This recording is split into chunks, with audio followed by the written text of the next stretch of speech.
magnesium in from things like legumes, lentils, chickpeas. And those are, eat some hummus. Simple ways to get these beans into your everyday. You can get it from eggs.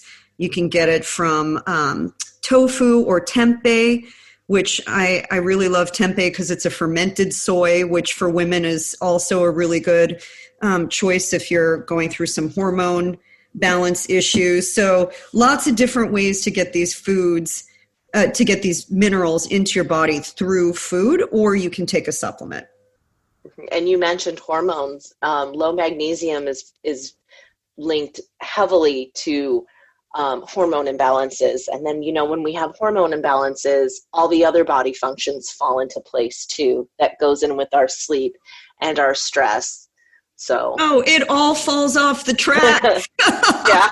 I mean, and I'm so glad you touched on this, because I think we talk about hormones really only at pivotal points in a person's life, going through puberty and adolescence and then going through menopause. It's like, no, your hormones are active throughout your life. And managing them is so critical to flying the plane properly. And your food definitely regulates that in so many ways, and all of these vital nutrients. So don't think about hormones just being in two buckets of your life. They're there. No. And you're managing the plane throughout your flight, so to speak. Yes, it's an everyday for both men and women. It's an everyday. Yeah. Yeah, and I think we underplay that a lot, and we need to get more focused on that. So let's talk about the microbiome, because I think when people hear that word, it might sound a little bit loaded and overwhelming. Can you kind of break down what that means and how it's connected with immunity? So our microbiome is often referred to as our gut health, and the microbiome consists of several different strains, millions of strains of bacteria. Some are good and some are bad. We want the good bacteria in our gut. It helps to balance out the bad bacteria. And going back to nutrition, when we feed our body, really, I call them I don't want to say nothing food, but just foods that don't, they don't do anything for us. They do nothing for us. You have, all these fried foods, or, everyone is the junk food, the emotional eating right now. That's all going to affect our microbiome, and it's going to feed the bad bacteria, and we're not putting in enough of the good bacteria. So the bad bacteria will take over, and it just likes to cause chaos. It sends all these signals out to the rest of our body, and different systems just start shutting down. We'll notice, GI issues. Again, back to the sleep, the stress, the GI is linked to so much. There's an axis, there's a gut-brain axis, there's a gut-skin axis, they're now seeing there's a gut-lung axis. So it's very true when they say all disease stems from the gut. This is, to me, this is maybe one of the most important things that people need to pay attention to, because, for years we didn't have this intel. And now that we do, I saw a really fascinating study about how people with mental disorders like schizophrenia, when they received healthy, diverse bacteria, gut bacteria, it literally helped to heal them. So we're talking about massive opportunity here to enhance health and mental well-being. As we all know, it's one of the systems that helps to regulate the whole body. If we're in a good mental place, a lot of other things get fixed. So I just really think that this is probably one of the most important things that people can really tune into to help shift their health. What do you recommend in terms of boosting your microbiome health or your gut, the diversity of the bacteria in your gut? Probiotics. Definitely eat foods that are rich in probiotics, because those good guys get in there. And if you have, if you have cheated or, eaten something that you shouldn't have, those guys will get in there and definitely balance out that microbiome for you.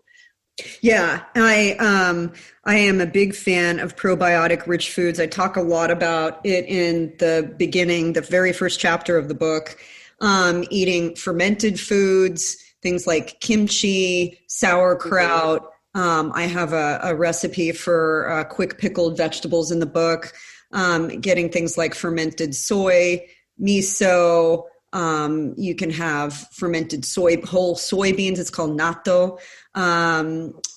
These types of foods can make a huge difference. And when, we talk about probiotics, I think it's very important we also talk about prebiotics. Prebiotics help to create a fertile gut environment so that the probiotics are actually able to do the work. So being able to focus on things like garlic and onions and fiber help to create that fertile gut environment so that the probiotics are able to help you. And sometimes this takes a little while. If you've been eating a junk food diet, and there's no judgment here, but if junk has been your MO, then it might take a little while for you to start seeing some shift happen, but stick with it. And you'll know when things are starting to change because you'll see your skin start to clear up and you'll actually feel more energetic and your eyes will be clearer. I mean, there are literally physical manifestations of a balanced gut. And I don't know what you think about this, but I think that we see oftentimes what we think are hormonal systems, they're actually gut imbalance issues, yes, like acne. Yes. Sometimes when the bad bacteria overgrows the gut, then we see all these skin issues. We get things like candida overgrowth, which is yeast. We have leaky gut, and we may have to detox at this point. Probiotics may not, and prebiotics may not just cut it. So I do recommend if you see these things and they're not resolving and you've been on a really healthy diet, for a couple months, to try a detox to help your body balance out some of these good and bad bacteria. Yeah, I like that. I'm a big believer in detoxing and do one every single quarter, a major one. But I try and take at least one day a week or 2 days a week to just really almost like using intermittent fasting to help detox and staying really light in my food, eating a lot of fresh vegetables, and chewing a lot, drinking a lot of water. And I want to talk about that. Let's jump into nutrition here because I think, there's certainly from my perspective, there's no better medicine cabinet than what's in your kitchen. But I want to talk a little bit about the key things that we should be adding into our everyday from your perspective, and I'll chime in after that. But let's talk a little bit about water. And since we're on the subject of detox, what are the merits of water in a detox and in also just your overall immunity? Water doesn't necessarily protect us from germs or viruses, but dehydration really affects our overall health. So we need the water so that we don't become dehydrated. And because when we're dehydrated, everything starts, to become affected. Our mood, our digestion, our heart, our kidneys, we start to have headaches. We're so tired. So yeah, we need to be drinking water every day because our cells need that to stay hydrated, to work at optimum levels. Your body tells you when you're not having enough water, and that should be, a red alert. A red alert. If our body can tell us that we're not having enough water, then it's important to be drinking enough of it. Are there symptoms aside from the obvious of feeling parched? That you're not drinking enough water? Yeah. Sometimes you can see it in your skin. If you're eating an unhealthy diet and you're not staying hydrated, acne is huge.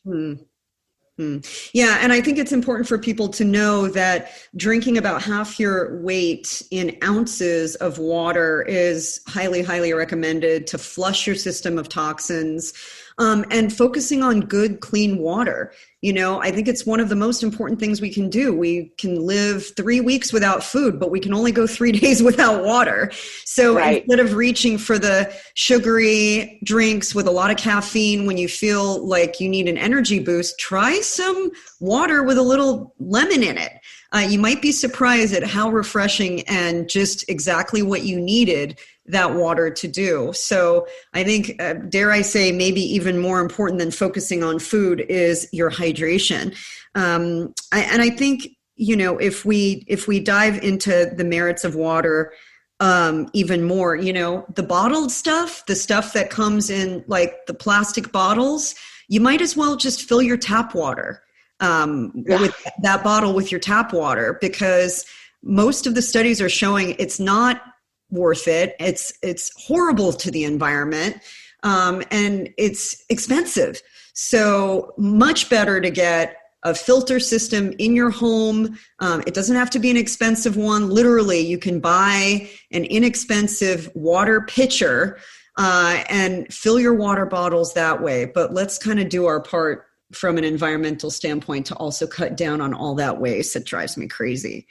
Yes, and the BPAs that can leak out from the plastic. I mean, if water helps carry oxygen to our cells, then water is also carrying those leaked toxins to our cells. Yeah, and phthalates and all kinds of other chemicals that are incredibly detrimental. Boy, I think we need a whole episode about water. What do you think? Yeah. We'll do that for a bit. So also from a nutrition standpoint for immunity, I mean, let's talk a little bit specifically about antioxidants, because I think when people think immunity, immediately they think vitamin C. Do you have any recommendations from this perspective on what people can be doing to, again, boost their immunity with nutrition? Oh, foods rich in antioxidants. You hit the nail right on the, I mean, antioxidants are so important because of all the free radicals and the toxins that we're just exposed to naturally, not even ones that we're putting in our body, just, air pollutants in our water, pollutants in our food, that eating the antioxidants to balance that out is necessary for a good immune system.